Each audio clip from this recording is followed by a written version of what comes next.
Welcome back to the Reality Guys. I'm your host, Billy Blinks, joined as always by my co-host, Brian Sure, everybody. and Brett. We're here to talk the Bachelorette week 3. Brett is actually back this time, even though he might be faking it. I I thought do. a good episode again, overall, actually, Brian. I thought this season, now look, 3 weeks in, but we're on an improvement. We really are. I think we've had sustained conflict throughout multiple weeks. The people causing the conflict, for the most part, are not getting sent home. We're wheedling out some dweebs with good dates, but people are arguing about time. White knighting is back, Brian. Like a lot of the things that I kind of put as like a staple of the Bachelor Bachelorette has been there. We'll dive into all the details, but what did you think of this week? Yeah, I mean, I've really been enjoying it. I texted you today because I watched catching up from being away. It We talked so much crap about the season that we didn't think it was gonna be good, and I've been pleasantly surprised. I'm enjoying it. Like you said, keeping the villains and the conflict for more than a week, I think, is good for the show, especially in the beginning, because you want to keep gauging the interest. Like, is this person going to be eliminated finally? And the guy sneaks by again, man. It's just another week. I think it's good. I'm enjoying it. Brett, what do you think?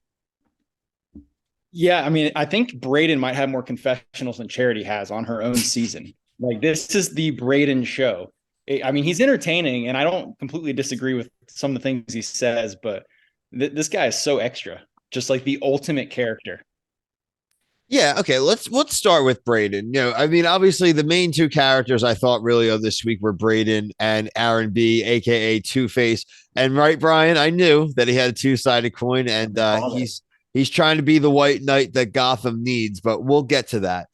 All right, so really the whole crux with Brayden again. Look, people don't like his earrings. They don't like that he's just a little. He talks crap.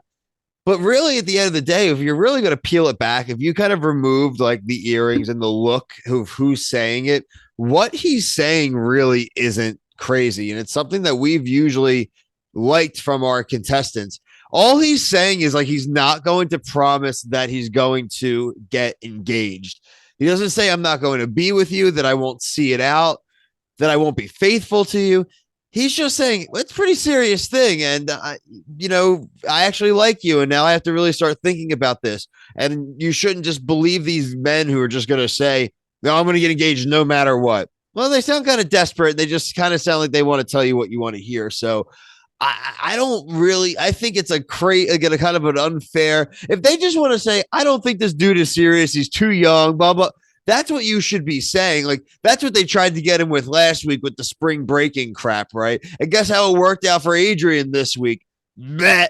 That's what you get for white knighting, dude. You shot your shot and burned out. And I think Aaron B, aka Two Face, has some maybe a little bit more longevity, but it's mutually assured destruction when you start white knighting. And this is what's gonna happen to this dude. You even if he gets Brayden off like next week, like you burned all your equity, dude. You don't get to restart. You're the guy that was in the fights. It looks like in the preview, he's in a friggin' argument with big blow up. So I know that's a lot there, but like, Brian, like, what do you think? Do you think I'm kind of barking up the right tree here? I agree with you. He's definitely saying a lot of things that, especially like I've said in the past, that why like its show is completely unrealistic. But I think it's just the way he says it and his demeanor, and I just still don't think he wants to be there. I really think this is like he wants to be on Bachelor in Paradise, is what. Oh, What he'll I'm 100% be saying. on Paradise. Yeah, he's a lock. I don't get it from like the way what he says to the guys, and like even though he's really good at talking his way out of it, that's why the coaches challenge. They need to have one where they review. She can review the tape and actually like go into the booth and be like, what's Like going on Temptation here? Island Yeah, style, right? Like yeah, Jesse needs to pull out an iPad. Like he yeah, played football, right? And he needs to yeah. draw the play. Because he would be toast after that. Because I think he's really good at talking. I got to give him that. Brett, what do you Yeah, think? whenever Two Face asked or basically snitched on him, and then she pulled him to the side, there was one guy who said, like, "Why would you do that? Because this dude's just gonna talk her Yeah, ear off and then Xavier. stay. He's gonna stay." It was another guy, some white guy. Well, But Xavier said it was Xavier did say snake it, but shit. somebody else did too. but yeah, like I mean, if you give him a chance to go talk to her again, he's just gonna, chitter chatter with her, and he's gonna stay like he did. I knew that she wasn't taking his rose, I actually thought that they might leave us with a cliffhanger of like, Yeah. oh, Yeah, me too. take the rose or not. And I'm like, these poor suckers are standing here just hoping that she takes his rose so they can get one. Meanwhile, they're probably already eliminated for all they know. And then, I'm glad they didn't cliffhang us with it because that would have just made me mad. Yeah, you made a really great point there, Brett. And that's definitely something that like they don't do a ton of on The Bachelor or Bachelorette, but they've definitely done in some past seasons that have gotten us upset is I don't feel like so far they've stolen any time from us as a viewer. These 2 hours have gone a lot faster than a lot of the 2 hours in the last 2 or 3 seasons have gone. We haven't gotten left with any cliffhangers. We're 3 for 3 on rose ceremonies. Now, look, the fight they're teasing next week, big candidate for us being left on like a cliffhanger. Like I could totally see us ending with that big goofy argument, and they're storming off and fighting and blah blah blah.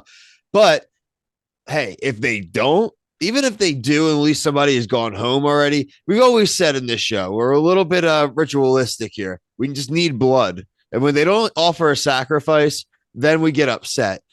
Speaking of sacrifices, we all joked about this during the preview of this series, but this is what I wrote. Warwick looks like a 5th-grade boy who went to a school dance and then got picked up by his mom, Charity, and they went and got ice cream at the boardwalk. Yeah. I don't know how this guy got on the show. I don't understand it. I've been watching this show for a long time, and I think that might be the worst one-on-one I've ever seen.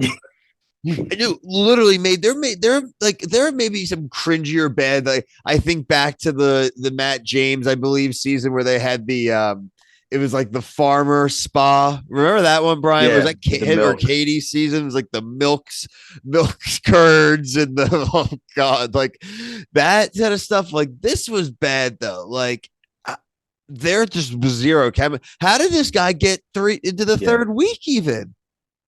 Yeah, I don't know, man. Like the guy wore a tux to a carnival. Like it really was like Step Brothers. Like, hey, hello, lady. When he pulls out of he's doing the interview and they both are going on there. It's just like that level of like it looks like that creepy doll we had for the trailer of me. Yeah, right. I wonder how much of that was because the amusement park wore him out, or if that's just who he was deep down inside. Because he fell asleep in the limo. The dude took a nap. This is Warwick, basically. That's a Ken doll, man.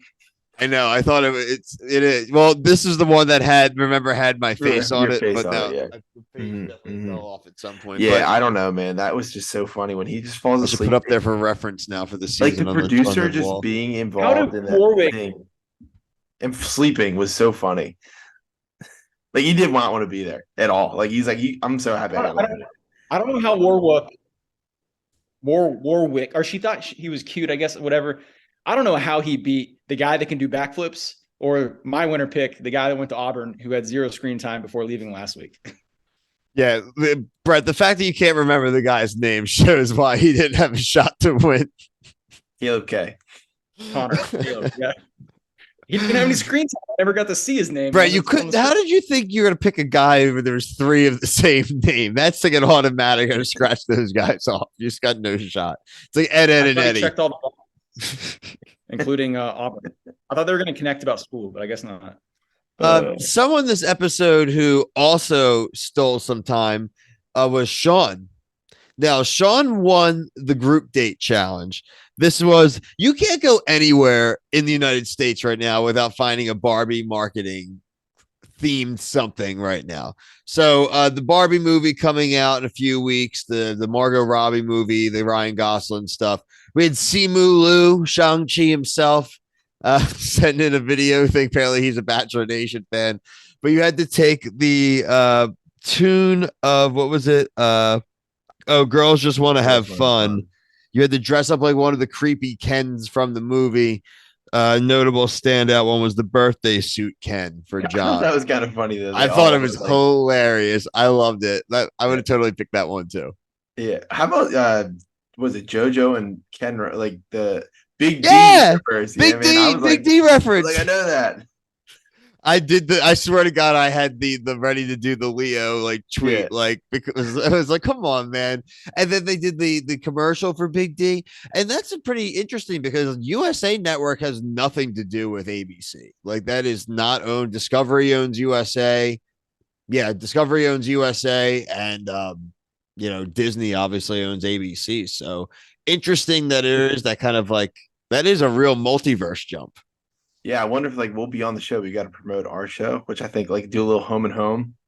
Yeah, yeah. So we're gonna Or JoJo, Huh? what? JoJo and Jordan promoted it. So I missed the first hour. If they promoted it, that's probably why, because they're one of the most successful couples from The Bachelor. That was another thing that was funny. It's like under their name, it's like successful bachelor couple, and it's like Yeah, it that's didn't promote that it was really fun. on the show, Brett, but the first commercial after that segment was their commercial for the Big D, the one that you usually see on like USA, not the one with Mark Wahlberg in it though, which I thought was a little bit of a Maybe violation. Mark will be on a couple weeks from now. Oh, I got That'd be awesome if he a could just man like can dream. A he could man just can dive into dream. all these contests. He can read Brayden really well. We do, even though we've kind of basically thrown it out there, we do have to talk about it every episode of The Bachelor. It means we have a rose ceremony. The following men received roses and will be still fighting for Charity's heart.